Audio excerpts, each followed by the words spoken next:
C Joseph Vijay. C Joseph Vijay என்னும் நான். பள்ளியின் மாறுவேட போட்டியில் மேடையை அலங்கரித்த முதல்வர் விஜய். பதவியேற்பு விழாவின் முதல்வர் விஜயின் உறுதிமொழியை பேசி அசத்திய சிறுவன்.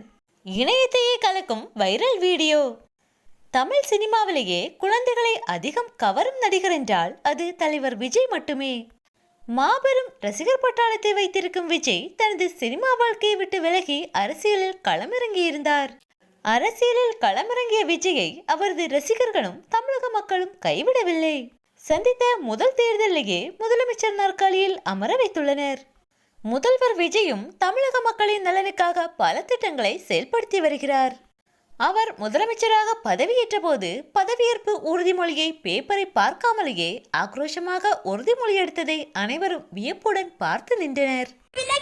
பலதரப்பட்ட மக்கள் அனைவருக்கும் நேர்மையானதை செய்வேன் என்று ஆண்டவன் மீது ஆணையிட்டு உறுதிமொழிகிறேன். தற்போது சிறுவன் ஒருவன் அதே உறுதிமொழியை தன்னுடைய பள்ளியிலேயே பேசி அசத்தி உள்ளான். சிறுவன் ஒருவன் தனது பள்ளியில் நடைபெற்ற மாறுவேட போட்டியில் முதல்வர் விஜயை போன்றே வேடமணிந்து அவர் பதவியேற்பின் போது எடுத்த உறுதிமொழியை அவரை போன்றே பேப்பரை பார்க்காமலேயே ஆக்ரோஷமாக பேசி அனைவரையும் ஆச்சரியப்படுத்தியுள்ளான். சிறுவனின் இந்த வீடியோ தற்போது சமூக வலைதளங்களில் அதிக லைக்குகளை குவித்து வருகிறது.